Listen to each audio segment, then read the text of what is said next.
الحمد للہ وکفی وسلام علی سید الرسل وخاتم الانبیاء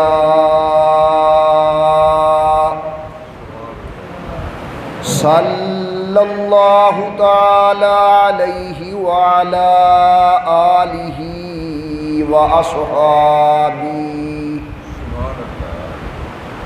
وأصحابه وبارك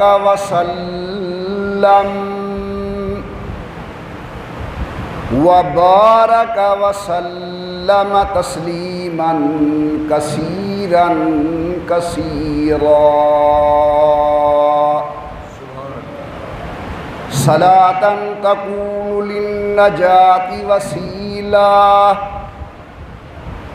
وَلِعُلُوِّ الدَّرَجَاتِ كَفِيلًا صلاة تحل بها العقد وتفرج بها الكرب صلاة تكون لك رضاء ولحقه أداء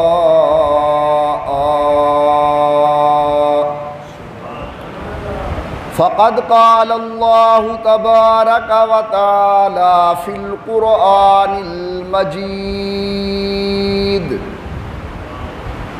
والفرقان الحميد أعوذ بالله من الشيطان الرجيم بسم الله الرحمن الرحيم لقد كان لكم في رسول الله أسوة حسنة قال تعالى في مقام آخر لقد من الله على المؤمنين إذ بعث فيهم رسولا من أنفسهم يتلو عليهم آياته ويزكيهم ويعلمهم الكتاب والحكمة وإن كانوا من قبل لفي ضلال مبين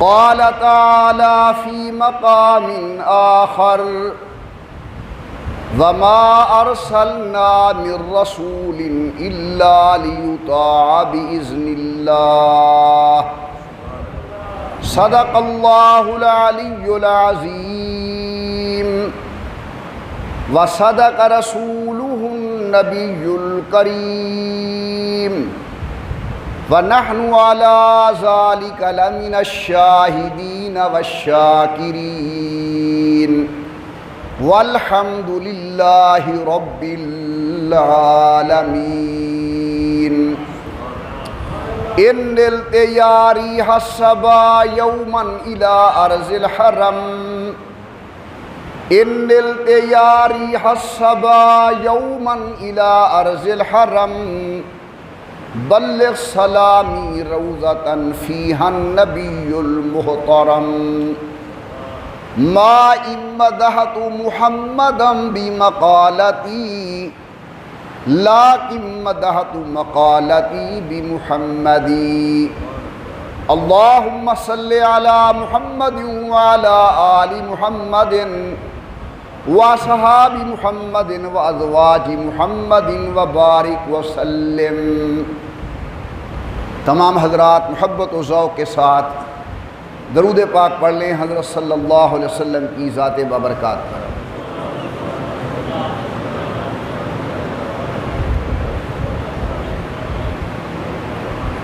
اللہ تبارک و تعالیٰ کی بے انتہا حمد و توصیف، سرور کائنات مفخر موجودات، رحمت للعالمین مراد للمشتاقین، امام الانبیاء والمرسلین،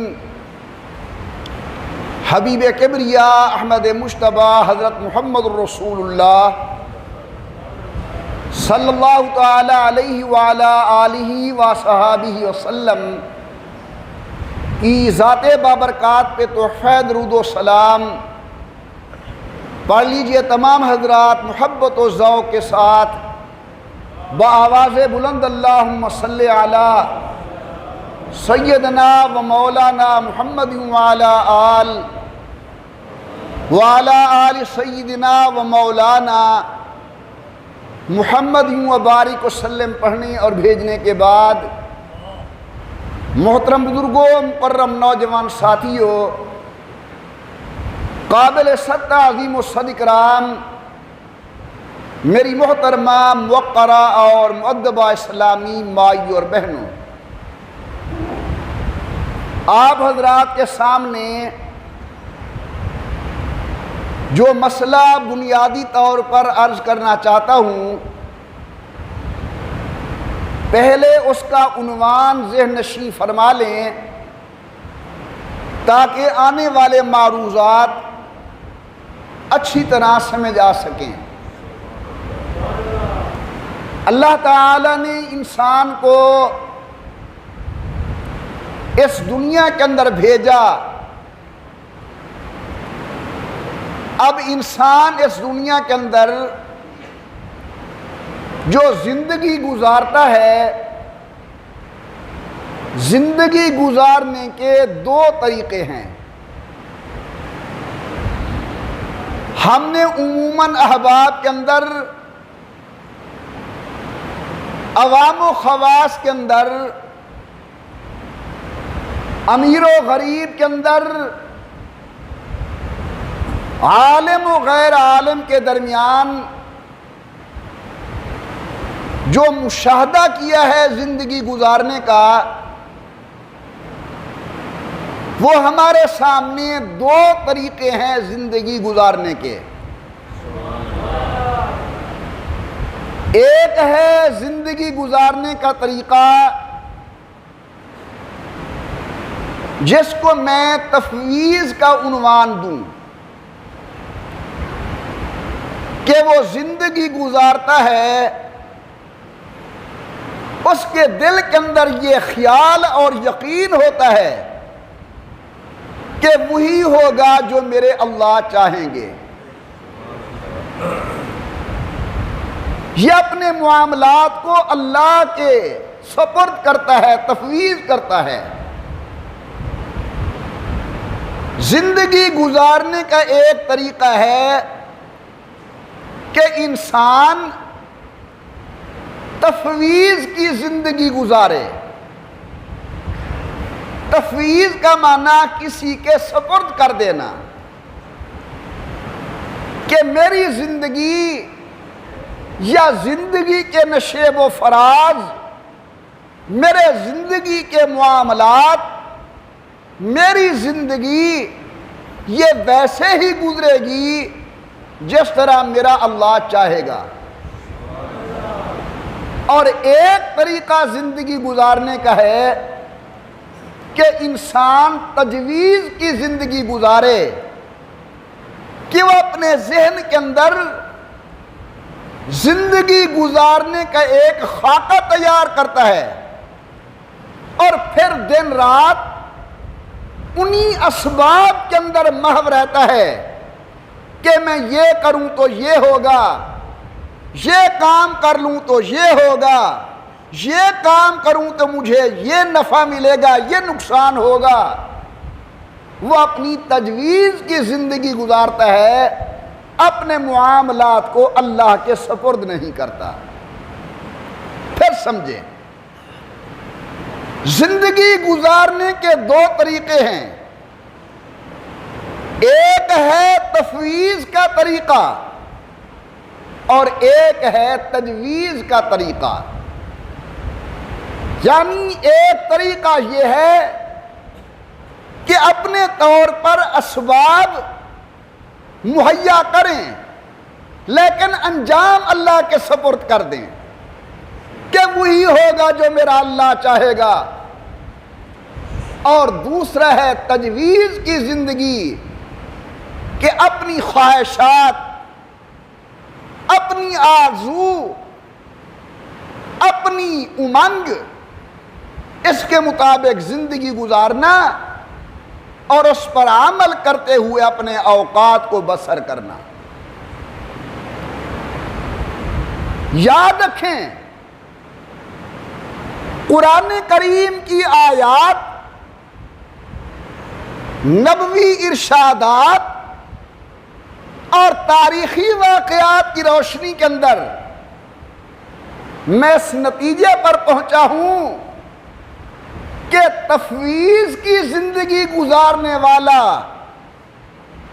انجام کار کامیاب ہوتا ہے، اور تجویز کی زندگی گزارنے والا انجام کار انتہائی پریشانی کا وقت گزارتا ہے۔ میں مزید اسے کھولتا ہوں۔ میں جا رہا ہوں کسی پروگرام کے اندر، اب میری تجویز اور خواہش یہ ہے کہ مجھے اگلی سیٹوں پر جگہ ملے، لیکن جب میں گیا تو مجھے کسی نے پوچھا ہی نہیں، تو اب وہ سارا میرا وقت پریشانی میں گزرے گا۔ کیوں؟ اس لیے کہ میں نے اپنے ذہن کے اندر ایک تجویز قائم کی تھی، اس پر عمل نہیں ہو سکا۔ میں نے بہت بڑے اونچے سہانے خواب دیکھے کہ یوں میرا مکان ہونا چاہیے، یوں میرا کاروبار ہونا چاہیے،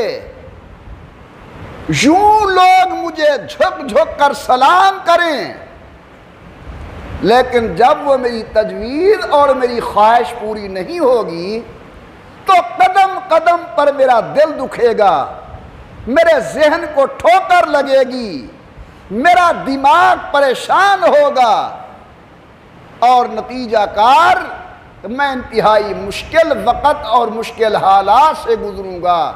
تو میرے محترم دوستو، آج کے معروضات کا خلاصہ یہ ہے کہ تجویز کی زندگی گزارنے میں پریشانی ہے، اور تفویض کی زندگی گزارنے کے اندر راحت و آسانی ہے۔ ہمارے اللہ کتنے بڑے مہربان ہیں، اللہ نے صرف ہمیں زندگی نہیں دی، اس زندگی گزارنے کے اصول بھی ہمیں ارشاد فرمائے۔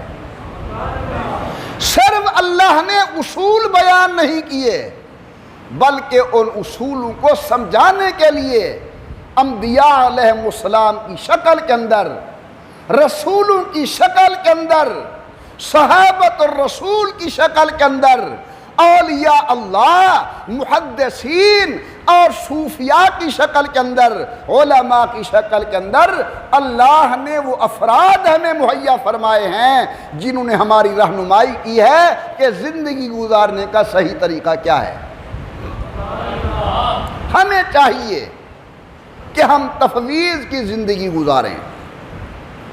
میں پھر عرض کر رہا ہوں، اسباب تلاش کرنا یہ تفویض کے منافی نہیں، دکان قائم کرنا یہ تفویض کے منافی نہیں، کاشتکاری کرنا یہ تفویض کے منافی نہیں۔ تفویض کا معنی یہ ہے کہ اسباب اختیار کرنے کے بعد اب انجام اللہ کے سپرد کر دیا جائے کہ میرے اللہ جو کچھ مجھ سے ہوتا تھا وہ تو میں کیے بیٹھا ہوں، اب تو جان، تیری رضا جانے، ہوگا وہی جس طرح آپ چاہیں گے۔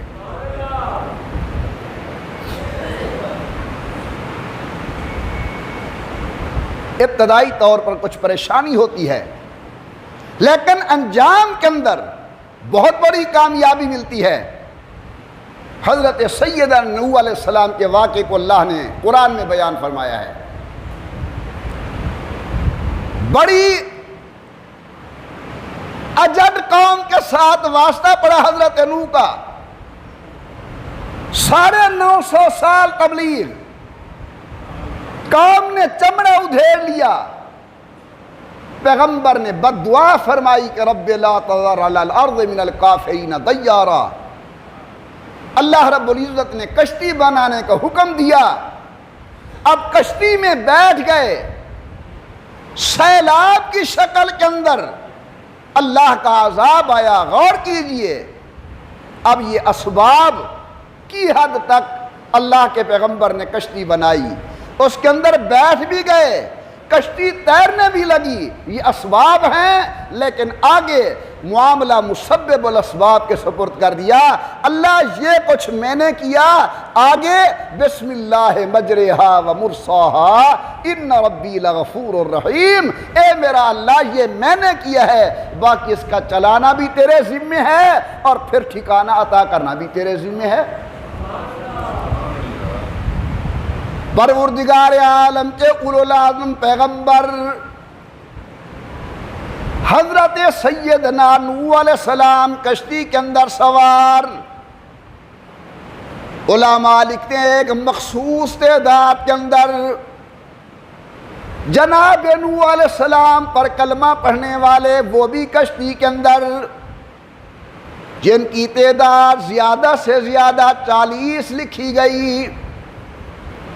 اب جناب اللہ کا عذاب آیا پانی کی شکل کے اندر، حضرت سیدنا نوح علیہ السلام اور نوح علیہ السلام کے ساتھ والے کشتی کے اندر بیٹھے ہیں، یہ تو اسباب ہیں، لیکن بیٹھنے کے بعد معاملہ اللہ کے سپرد، عرض کرتے میرا مالک بسم اللہ مجریہا و مرساہا ان ربی لغفور الرحیم۔ ایک عرصے تک حضرت جناب سیدنا نوح علیہ السلام ان کی قوم کشتی کے اندر سوار رہی، نہ شرق کا پتہ، نہ غرب کا پتہ، نہ شمال و جنوب کا کوئی پتہ، چونکہ معاملہ اللہ کے سپرد تھا، تفویض والا سلسلہ تھا۔ اللہ تبارک و تعالی نے جودی پہاڑ کے اوپر قرار نصیب فرمایا، حضرت سیدنا نوح علیہ السلام زمین پر تشریف لے آئے۔ علماء لکھتے ہیں آج انسانیت جو دنیا کے اندر موجود ہے یہ انہی بچ جانے والے انسانوں کی اولاد ہے جو حضرت نوح علیہ السلام کی کشتی کے اندر موجود تھے۔ آگے چلیے ایک واقعہ قرآن نے حضرت جناب ابراہیم علیہ السلام کا بیان کیا۔ قوم ایسی جو بت پرست، انشاءاللہ یہ تفصیل آئندہ جمعہ کے اندر آئے گی۔ ایک ایسے گھر کے اندر جناب ابراہیم تشریف لے آئے جو بت بناتا بھی ہے، بت بیچتا بھی ہے، بت پوجتا بھی ہے۔ پیدا ہو گئے جناب ابراہیم علیہ السلام۔ کون ابراہیم؟ جس کی پشت کے اندر اللہ نے بے شمار انبیاء مبعوث فرمائے، سید الکونین امام الانبیاء کے جد محترم دادا جان میرے آقا خود فرماتے ان اللہ اصطفیٰ من ولد ابراہیم اسماعیل واصطفیٰ من ولد اسماعیل کنانہ واصطفیٰ من کنانہ قریش واصطفیٰ من قریش بنی ہاشم واصطفانی من بنی ہاشم فلم ازل خیارا من خیار۔ اللہ کے پیغمبر نے اپنا جد امجد حضرت ابراہیم علیہ السلام کو بیان فرمایا۔ قوم ہے بت پرست، اللہ کا نبی اعلان کر دے یا آبتی لِمَ تَعْبُدُ مَا لَا يَسْمَعُ وَلَا يُبْصِرُ وَلَا يُغْنِي عَنْكَ شَيْئًا۔ جامع مسجد نقشبندی میں بیٹھ کر میرے معروضات سننے والے احباب، اللہ کے قرآن کو سننے والے دوستو، ایک مرتبہ بازوں کو کہ کہیں اللہ، اور اونچی آواز کے ساتھ اللہ، ایک مرتبہ کہیں سبحان اللہ، الحمدللہ، اللہ اکبر، لا الہ الا اللہ، سبحان اللہ سبحان اللہ۔ فرمایا یا ابتی لم تعبد ما لا یسمع، ابا جان ان کی پوجا کیوں کرتے ہو جو دیکھتے نہیں، جو سنتے نہیں، جو مشکلات حل کرنے پر قادر نہیں۔ حضرت جناب موسیٰ حضرت ابراہیم علیہ السلام کو انجام کار چیخے کے اندر ڈالا گیا۔ غور کیجئے، توجہ فرمائیے۔ حضرت جناب ابراہیم چیخے کے باہر سامنے آگ ہے جو آسمان سے باتیں کر رہی ہے، مختلف ملائکہ آئے، ہوا والا فرشتہ حکم ہو تو چیخا اڑا دوں، بارش والا فرشتہ حکم ہو تو می برسا کے ٹھنڈا کر دوں۔ آخر میں جناب ابراہیم علیہ السلام کے پاس حضرت جبرائیل آئے۔ ابراہیم علیہ السلام پہلے بھی آپ کے پیغام اللہ کی طرف لے جاتا ہوں، آج کوئی پیغام ہے تو دے میں تمہارے اللہ کو جا کر عرض کروں۔ بڑا عجیب جواب دیا کہ جبرائیل بناتا دوست ہے، پوچھتا حال ہے۔ جب میں خلیل ہوں، میں خلیل اللہ ہوں، تو سر تسلیم خم ہے جو مزاج یار میں آئے۔ جس طرح اللہ راضی میں اسی طرح راضی۔ چیخے میں ڈالنے لگی قوم۔ علماء نے لکھا ہے اس وقت پیغمبر کی زبان پر ایک جملہ تھا، حسبنا اللہ، ہمیں ہمارا اللہ کافی ہے۔ تفویض ہو گئی اللہ کی طرف کہ وہی ہوگا جو اللہ چاہیں گے۔ جبرائیل کو کہا وہی میں اسی کام پر راضی ہوں جس پر میرا اللہ راضی ہے۔ ابھی ابراہیم باہر تھے، اوپر سے آواز آتے یا نار کونی بردا و سلاما علی ابراہیم، خبردار آگ تورے جلانا نہیں، یہ میرا دوست آ رہا ہے تیرے اندر۔ اللہ کے پیغمبر نے اپنا معاملہ اللہ کے سپرد کیا، حسبنا اللہ۔ تو انجام کار اللہ پاک نے راحت نصیب فرمائی۔ سمجھانے کی کوشش کر رہا ہوں کہ تفویض کی زندگی کے اندر راحت ہی راحت ہے، تجویز کی زندگی کے اندر قدم قدم پر پریشانی ہی پریشانی ہے۔ اگر میں تجویز کی زندگی گزاروں گا پتہ نہیں کتنی پریشانیوں سے مجھے گزرنا پڑے گا۔ جلسے پر گیا اور میرے ذہن میں تجویز یہ ہے کہ سب سے آخری ٹائم مجھے ملے جب مجمع اپنے عروج پر ہو، لوگوں کے اندر سبحان اللہ کی آوازیں ہوں کہ واہ جی واہ، آخری خطیب تھا، بڑا مبلغ تھا، فلاں فلاں سب بول گئے، حضرت صاحب کا نمبر آخر کے اندر آیا، لیکن وہاں جانے سے معلوم ہوا کہ آپ کا نمبر پہلے نمبر پر ہے کہ آپ نے پہلے یا دوسرے مبلغ کے طور پر بیان کرنا ہے۔ جب میری تجویز کو ٹھوکر لگے گی اور میری منشا پوری نہیں ہوگی، یہ پھر میں جانتا ہوں یا میرا اللہ جانتا ہے کہ میرے دل کے ساتھ کیا گزرے گا۔ ہمارے بزرگ اولیاء اللہ، صالحین، اکابرین امت، انبیاء علیہم السلام، صحابہ کرام، اہل بیت عظام، اولیاء اللہ، محدثین و صوفیاء، یہ خود بھی تفویض کی زندگی گزارتے ہیں اور اپنے تعلق داروں کو بھی تفویض کی زندگی کا درس دیتے ہیں۔ تفصیل کا ٹائم نہیں، میں ذرا جلدی چل رہا ہوں۔ حضرت سیدنا اسماعیل علیہ السلام، ابراہیم علیہ السلام کے بیٹے، باپ پوچھتا ہے بیٹا جی انی ارا فی المنام انی اذبحک، سناؤ میں نے دیکھا ہے خواب کہ میں آپ کو ذبح کر رہا ہوں، فانظر ماذا تری، آپ کا کیا خیال ہے؟ اب دیکھیں نبی مستقبل کا جس نے اعلان نبوت کرنا ہے، میرے آقا کا جد امجد حضرت اسماعیل کیا جواب دیتے ہیں؟ ابا جان افعل ما تؤمر ستجدنی انشاء اللہ من الصابرین، اگر میرے اللہ نے چاہا تو پھر آپ دیکھیں گے کہ چھری کی دھار کے نیچے بھی میں صبر کرنے والوں میں سے ہوں۔ اپنے اوپر کوئی انحصار نہیں، یہ نہیں کہتے کہ میں کہہ رہا ہوں کہ ایسا صبر کر کے دکھاؤں گا کہ دنیا دیکھے گی، فرمایا نہیں، انشاءاللہ اگر میرے اللہ چاہیں گے تو۔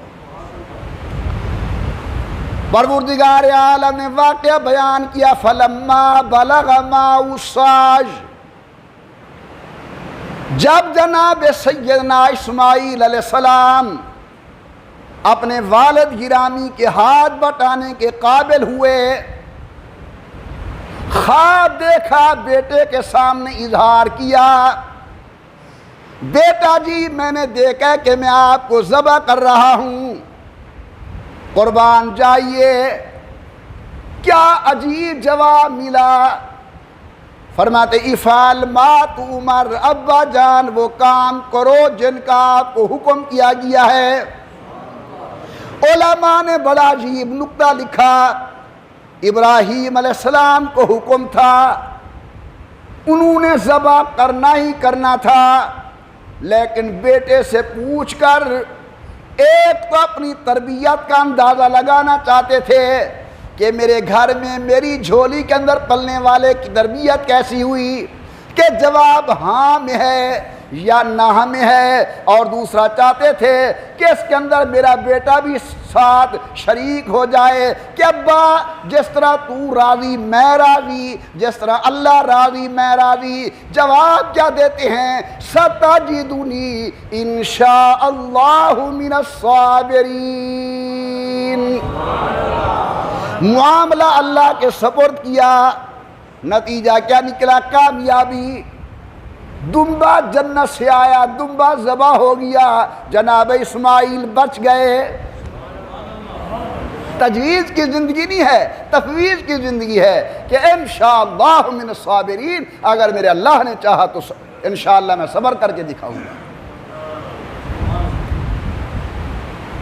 جس وقت کوئی انسان اپنے معاملات کو اللہ کے سپرد کر دیتا ہے، اللہ پر چھوڑ دیتا ہے، اللہ پہ چھوڑ دیتا ہے، ما شاء اللہ کانا، وہی ہوگا جو اللہ چاہے گا، اور جو اللہ نہیں چاہتے کچھ نہیں ہو سکتا۔ اگر ہمارا یہ یقین بن جائے تو حسد کی بیماری ختم ہو سکتی ہے، اگر ہمارا یہ یقین بن جائے بغض کی بیماری ختم ہو جا سکتی ہے۔ آج بہت لوگ آتے ہیں، ہمارا کاروبار بندھوایا ہوا ہے، کیوں بھائی؟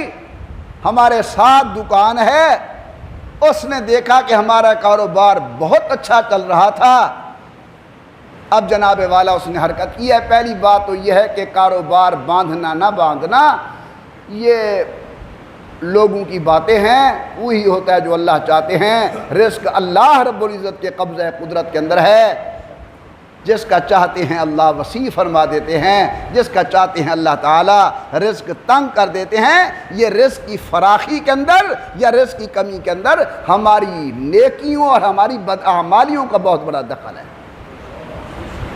جب ہم اعمال صالح کرتے ہیں، نیک عمل کرتے ہیں، اللہ کی رحمت متوجہ ہوتی ہے، رزق کے اندر اللہ تعالیٰ برکت عطا فرماتا ہے۔ اور اگر ہماری بدعمالیاں ہوتی ہیں تو اللہ تبارک و تعالیٰ رزق سے برکت اٹھا دیتے ہیں، اللہ تعالیٰ برکت اٹھا دیتے ہیں۔ تو ہمیں چاہیے ہم اسباب بڑی خوشی سے تلاش کریں، لیکن اسباب کے بعد جو انجام ہے وہ اللہ کے کھاتے میں ڈالیں کہ جس طرح اللہ چاہیں گے ویسا ہی ہوگا۔ توجہ فرمائے ذرا میری طرف۔ یہ جو اسلام کا عقیدہ تقدیر ہے کہ تقدیر خداوندی پر ایمان، یہ بہت بڑا عجیب عقیدہ ہے۔ اگر آپ لوگ ایک منٹ میری طرف توجہ فرمائیں تو جو لوگ تقدیر کے قائل نہیں، جو لوگ تقدیر کے قائل نہیں، ان کو کوئی نقصان ہو جاتا ہے، ان کو کوئی تکلیف پہنچتی ہے، وہ بیچارے اسباب کے پیچھے دوڑتے ہیں کہ اوہو اگر میں یوں نہ کرتا تو یہ نہ ہوتا، اگر ایسا نہ کرتا تو ایسا نہ ہوتا، اگر یہ کام نہ کرتا تو یہ مجھے تکلیف نہ پہنچتی۔ نتیجہ یہ نکلتا ہے یا مر جاتے ہیں یا پاگل ہو جاتے ہیں۔ یہ تقدیر پر ایمان نہ رکھنے کی نحوست ہے کہ وہ اپنے اسباب کے پیچھے دوڑتے ہیں، نتیجہ یا پاگل ہو جاتے ہیں یا مر جاتے ہیں۔ اور مسلمان کا عقیدہ تقدیر پر ایمان ہے، یہ روتا ہے، یہ دھوتا ہے، یہ پریشان ہوتا ہے، جی کئی دن یہ پریشانیوں میں گزارتا ہے، لیکن آخر میں جا کر اس کی عقل اور دماغ کو ایک ٹھکانہ ملتا ہے، کہتے اچھا یار میرے مقدر میں ایسا لکھا تھا، ایسا ہی ہونا تھا۔ اب یہ پاگل ہونے سے بھی بچ گیا، مرنے سے بھی بچ گیا، تو یہ عقیدہ تقدیر کی برکت ہے کہ وہی ہوگا جو ہمارے اللہ چاہیں گے۔ اس عقیدے پر ایمان کی وجہ سے انسان بہت بڑی مصیبتوں سے بچ جاتا ہے۔ اب یہ کر رہا ہوں، بار بار اسے سمجھیں کہ زندگی گزارنے کے دو طریقے ہیں۔ ایک ہے کہ انسان تفویض کی زندگی گزارے، کہ معاملات اللہ کے سپرد کرے، اور ایک یہ ہے کہ تجویز کی زندگی گزارے، جسے منچاہی زندگی بھی کہا جا سکتا ہے۔ تو جب آدمی تجویز کی زندگی گزارتا ہے تو پریشانی ہی پریشانی ہوتی ہے، جب تفویض کی زندگی گزارتا ہے کہ وہی ہوگا جو میرے اللہ چاہیں گے، پھر اس کو راحت ہی راحت ہوتی ہے۔ دیکھیے قرآن کریم نے ایک اور پیغمبر کا واقعہ بیان فرمایا۔ ایک تو ٹائم بڑا تیزی سے گزر رہا ہے، حضرت سیدنا یعقوب علیہ السلام، حضرت یوسف علیہ السلام نے خواب سنا ہے، پوری صورت یوسف ہے۔ ایک جگہ پر اللہ تعالیٰ نے بڑی تفصیل کے ساتھ حضرت یوسف کے قصے کو بیان کیا ہے۔ اپنے والد گرامی قدر کو خواب سنایا، کہا یوسف نے ابا جان میں نے خواب دیکھا ہے، میری آنکھوں نے ایک نظارہ نایاب دیکھا ہے کہ مجھ کو چاند سورج اور تارے سجدہ کرتے ہیں، میری تعظیم کو سارے کے سارے سجدہ کرتے ہیں۔ کہا بیٹا زبان حال سے اقرار مت کرنا، تو اپنے بھائیوں سے خواب کا اظہار مت کرنا، وگرنہ وہ تیرے دکھ درد کی تدبیر سوچیں گے، تیرے خواب حقیقت کی غلط تعبیر سوچیں گے۔ چلتے چلاتے اب دیکھیے حضرت سیدنا یوسف علیہ الصلاۃ والتسلیمات کو کنویں کے اندر ڈالا گیا، بک رہے ہیں جناب سیدنا یوسف علیہ السلام۔ ادھر والد کا معاملہ کیا ہے کہ ان کے والد گرامی قدر اپنے معاملات کو اللہ کے سپرد کرتے ہیں۔ سنی اللہ کا قرآن سورۃ یوسف، حضرت جناب سیدنا یعقوب علیہ السلام کے سامنے ان کے لخت جگر جناب سیدنا یوسف علیہ السلام کے واقعے کو بیان کیا گیا۔ ابا جان ہم شکار پر گئے، سیر پر گئے، جناب سیدنا یوسف بھائی کو بھیڑیا کھا گئے۔ اب اللہ کے پیغمبر کہتے کیا ہیں، توجہ میری طرف، فرماتے انما اشکو بثی وحزنی الی اللہ، کہ میرا حزن بھی اللہ کے ہاں، میری پریشانی بھی اللہ کی دربار کے اندر۔ قرآن فرماتا وَبِيَضَّتْ عَيْنَاهُ مِنَ الْحُزْنِ، رو رو کے جناب سیدنا یعقوب کی بینائی ختم ہو گئی، وقتی طور پر پریشانی، لیکن اللہ کے نبی نے اپنا معاملہ اللہ کے سپرد کر دیا۔ انما اشکو بثی وحزنی الی اللہ، کوئی زبان خاموش نہ رہے، محبت سے بولو، پریشانیاں حل کرنے والا کون؟ اور اونچی آواز سے اور لوگ سے کہیں اللہ، ہماری پریشانیاں حل کرنے والا کون؟ ہماری بگڑیاں بنانے والا کون؟ ہمارے دل کے رازوں کو جاننے والا کون؟ ہماری مرادیں پوری کرنے والا کون؟ سبحان اللہ سبحان اللہ۔ کہتے انما اشکو بثی وحزنی الی اللہ، صبر کیا اللہ کے پیغمبر نے، معاملہ سپرد کر دیا اللہ کے تفویض والی زندگی۔ اب جناب والا اٹھائیے قرآن کریم کو، وہ وقت بھی آیا کہ حضرت یوسف علیہ السلام کا قمیص چلا مصر سے، ادھر بیٹھ کر کہتے ہیں لا اجد ریح یوسف، مجھے تو اپنے بیٹے کی خوشبو محسوس ہو رہی ہے۔ اللہ نے جناب سیدنا یوسف علیہ السلام کو مصر کی شاہی نصیب فرمائی، باپ بیٹے کی ملاقات ہوئی، نتیجے کے اندر بڑی بہترین زندگی گزری۔ تو جب کسی معاملے کو اللہ کے سپرد کر دیا جاتا ہے، انسان تفویض کی زندگی گزارتا ہے، پھر اللہ کی رحمت انسان کا ہاتھ پکڑتی ہے، اللہ کی نصرت انسان کی یاوری کرتی ہے، اللہ رب العزت کی رحمت انسان کا ہاتھ پکڑ کے اسے بڑی بڑی پریشانیوں سے محفوظ کر دیتی ہے۔ تو ہمیں چاہیے ہم تفویض کی زندگی گزاریں۔ تفویض کی زندگی کا معنی اپنے معاملات اپنے خالق کے سپرد کریں، اپنے اللہ کے سپرد کریں، اسباب اختیار کریں، لیکن اسباب پر اعتماد کر کے نہ بیٹھ جائیں، بلکہ رجوع اللہ ہونا چاہیے کہ اے اللہ مہربانی کر، اب معاملہ تیرے سپرد ہے، ہمارے حال کے اوپر کرم نوازی کر۔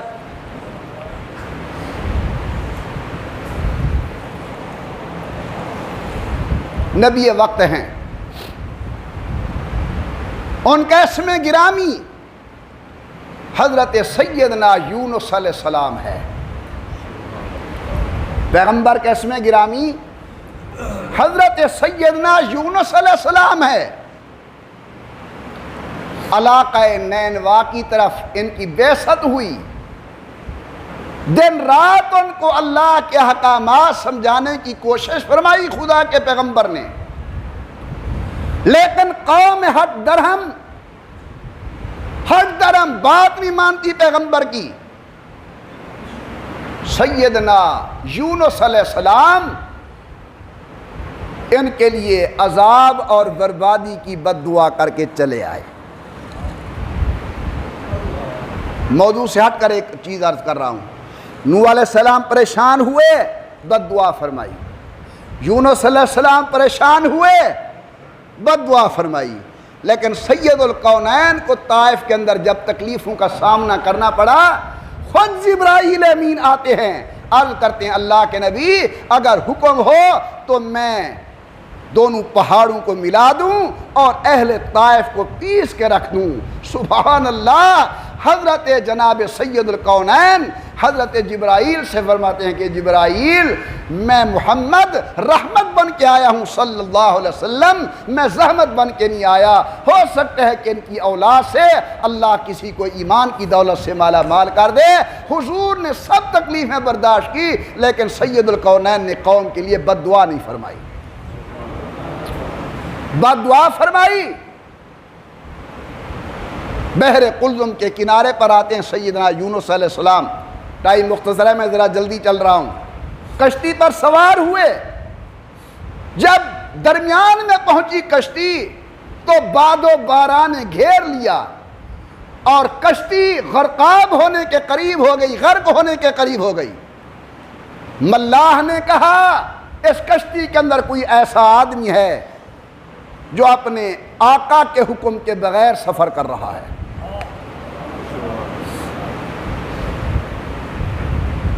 اس لیے ہماری کشتی ڈاواں ڈول ہو رہی ہے۔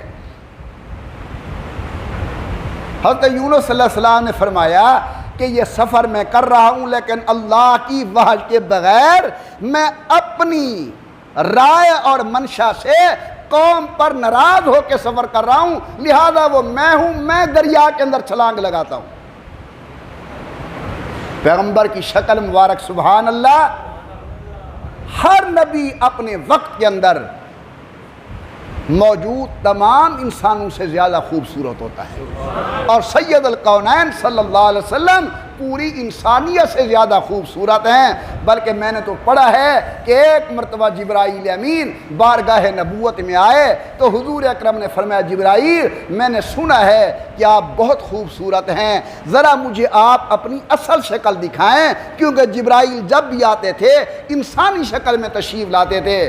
تو حضرت جبرائیل نے گزارش کی کہ حضرت میری اصل شکل نہ دیکھو، میں کہاں آپ کا حسن و جمال کہاں؟ حضرت نے فرمایا نہیں، میرا حکم ہے، میں آپ کو اصلی شکل میں دیکھنا چاہتا ہوں۔ عرض کرتے اچھا کل صبح فلاں وادی کے اندر تشریف لے آنا، میں آپ کو اپنی اصلی شکل دکھاؤں گا۔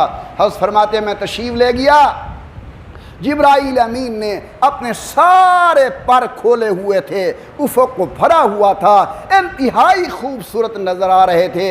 جب میں نے دیکھ لیا تو پھر انسانی شکل کے اندر میرے سامنے آئے اور ہاتھ جوڑ کے بیٹھ گئے۔ فرماتے محمد کریم صلی اللہ علیہ وسلم آپ نے حکم فرمایا اور میں نے شکل دکھائی، اسے کہیں بے ادبی نہ سمجھنا، میں کہاں اور آپ کہاں۔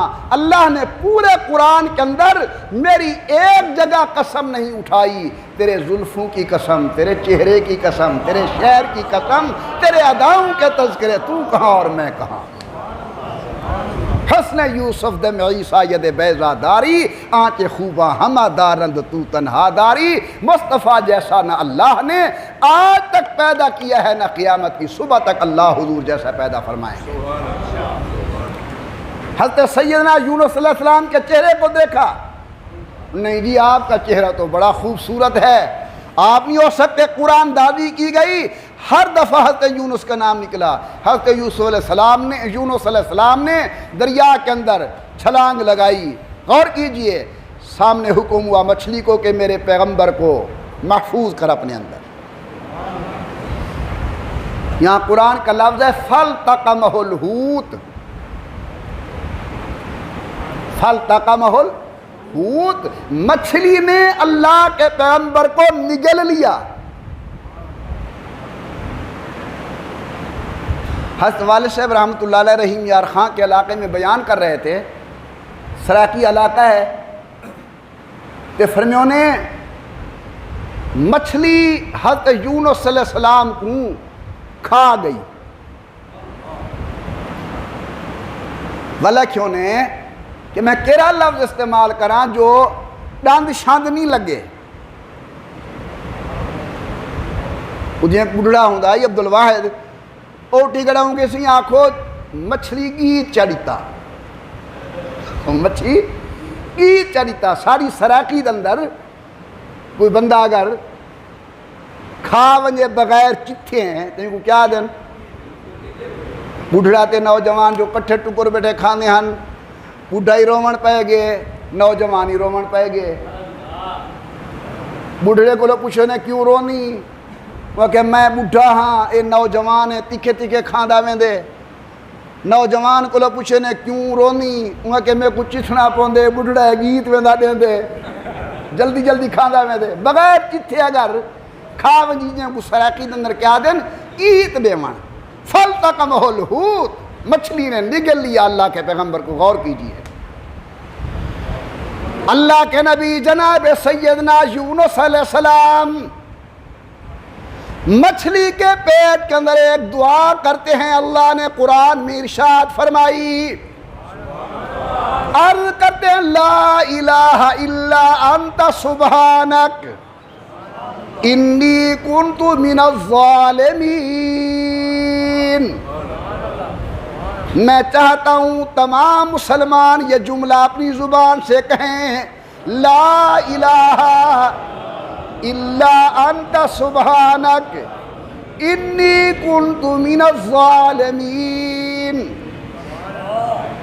بڑے عجیب برکات ان جملوں کے اندر بیٹھے ہیں مچھلی کے پیٹ کے اندر، اور کرتے ہیں میرا اللہ میں نے دائیں دیکھا بائیں دیکھا، آگے دیکھا پیچھے دیکھا، اوپر دیکھا نیچے دیکھا، اب تیرے سوا اور کوئی نہیں میرے حال پہ امداد کرنے والا، مہربانی کرنے والا۔ یعنی بڑی مشکل پہ جب مشکل تو مشکل ہو گئی مشکل، ادھر دیکھا ادھر مشکل، ادھر دیکھا ادھر مشکل، بتا میں اب کدھر جاؤں، جدھر جاؤں ادھر مشکل، میرا مشکل کشا تو ہے میری آسان کر مشکل، لا الہ الا انت سبحانک انی کنت من الظالمین۔ جب حضرت یونس نے اپنا معاملہ اللہ کے سپرد کیا، حکومت مچھلی میری امانت کو باہر نکال، زمین پر تشریف لے آئے۔ جو موضوع میں لے کر بیٹھا ہوں آج وہ ہے کہ زندگی گزارنے کے دو طریقے ہیں۔ ایک طریقہ ہے کہ تفویض کی زندگی، کہ اپنے معاملات اللہ کے سپرد کرو، اور ایک ہے تجویز کی زندگی، کہ زندگی ویسے گزرے جس طرح میں چاہوں۔ جو تفویض کی زندگی گزارتا ہے وہ کامیاب ہوتا ہے، جو تجویز کی زندگی گزارتا ہے قدم قدم پہ پریشان ہوتا ہے۔ اب تھوڑا سا فائدے کے لیے میں آگے چل رہا ہوں، توجہ کریں۔ باہر آ گئے یونس صلی اللہ علیہ السلام، بیٹا محمد غور کرنا، باقی بھی تمام احباب توجہ فرمائیں۔ باہر آ گئے، اللہ تبارک و تعالی نے کدو کی ایک بیل لگا دی۔